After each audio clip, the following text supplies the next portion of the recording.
Now, London Mayor Sadiq Khan had a few choice words for the president who is visiting his city. Now, Khan originally wrote an op-ed that caught the umbrage of President Trump. So before he landed in London a few days ago, he tweeted this, quote, Sadiq Khan, who by all accounts has done a terrible job as mayor of London, has been foolishly nasty to the visiting president of the United States. Notice him talking in the third person. Hilarious. By far the most important ally of the United Kingdom. He is a stone-cold loser who should focus on crime in London, not me. Khan reminds me very much of our very dumb and incompetent mayor of New York City, Bill de Blasio, who has also done a terrible job. Only half his height. He's making fun of his height now. Hilarious. In any event, I look forward to being a great friend to the United Kingdom, and I'm looking very much forward to my visit. Landing now. Gotta make that announcement. Landing now. Yeah, okay, whatever. What a child.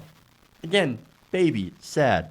Now, in an interview with CNN later on, after those comments, we actually heard from a competent and stable leader, Sadiq Khan. He said, quote, that he wasn't offended by the president calling him a stone-cold loser earlier this week, although he said it isn't sort of the sort of behavior he expects from an American president.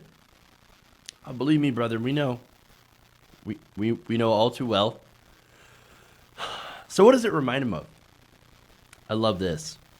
Quote, this is the sort of behavior I would expect from an 11-year-old.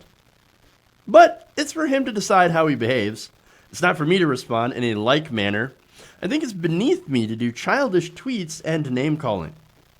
Yeah, okay, look. It's not beneath you, but it is certainly not beneath me. President Trump is a ridiculously stupid embarrassment to the United States. What you cannot say, I can totally say. I love it.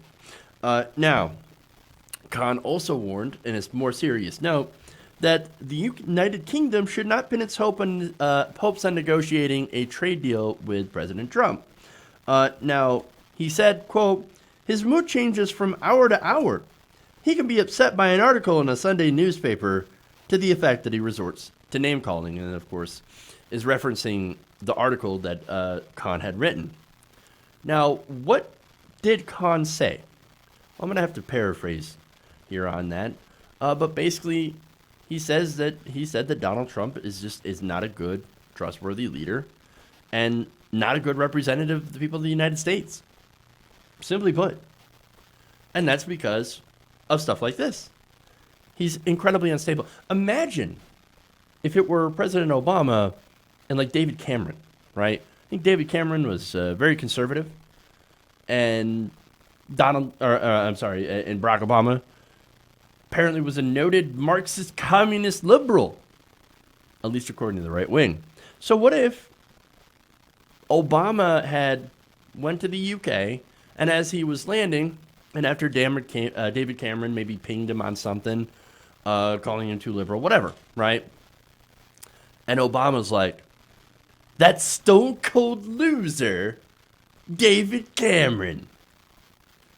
No, it would never happen. But if it did, the right wing head would absolutely explode, right? Because how dare Obama go and attack the honorable David Cameron, our greatest ally. Now, what are the conservatives saying now?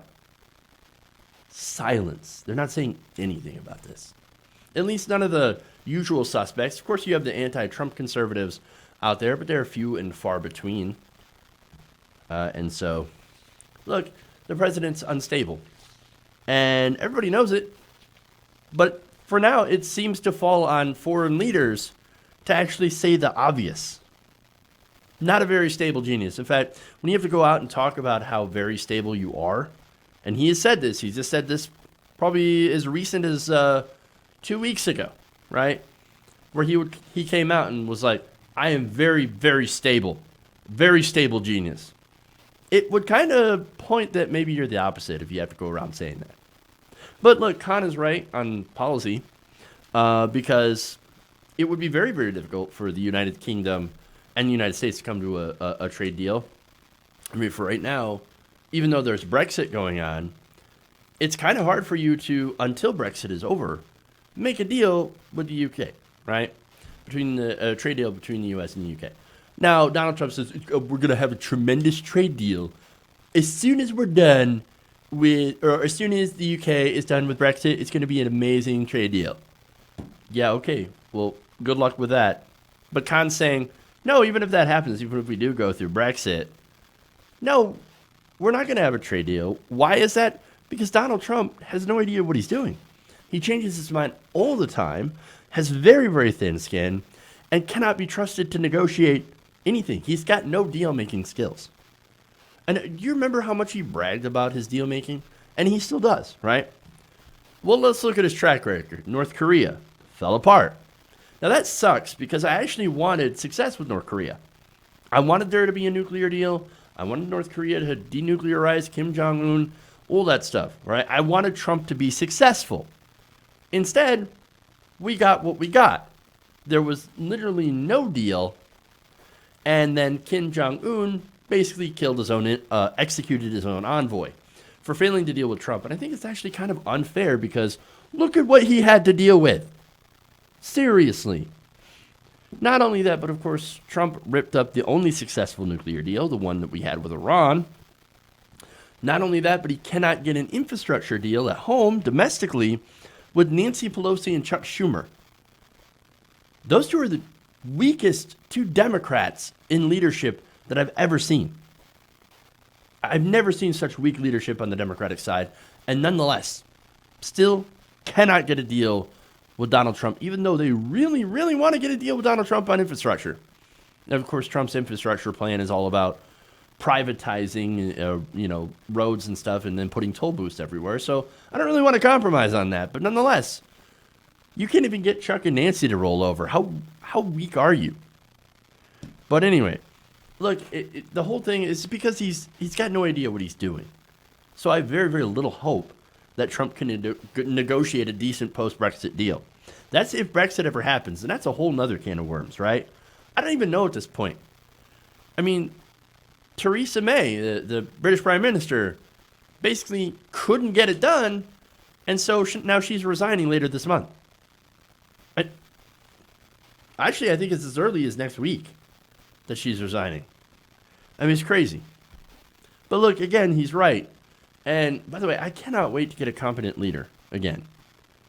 But, and I say that because we're in the middle of a presidential primary right now.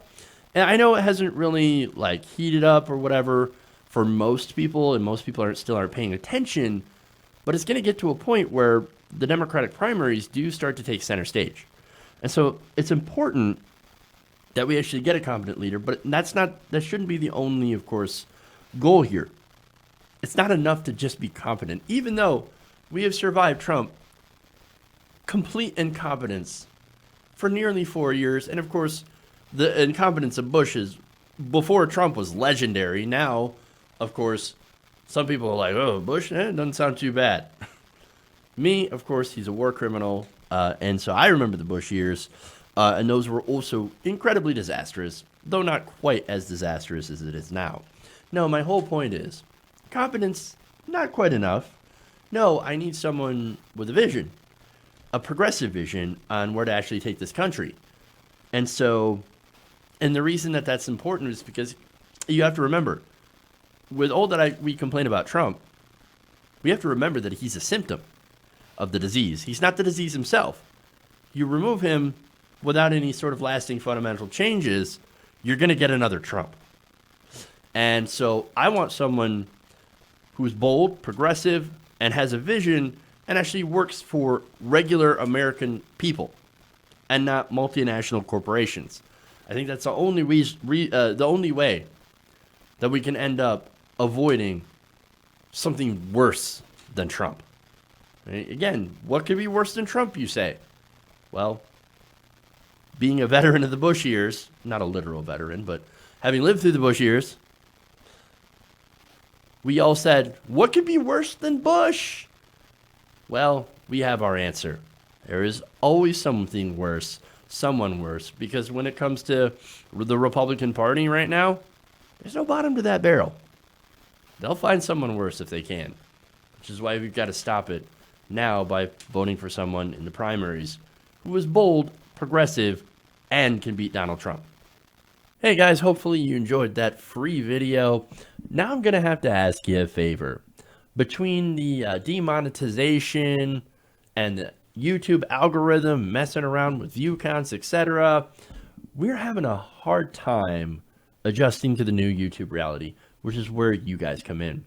See, we have a Patreon, patreon.com/TYTNation, set up to help us rely on you guys, the viewers, instead of big corporate ads. Look, you know the show. You know I'm not in favor of big corporations anyway. So help us transition away from relying on the ad model to pay the bills and sign up to be a patron, patreon.com/TYTNation. That goes a long way to help us keep the lights on. And you guys will know that you're supporting independent, progressive media.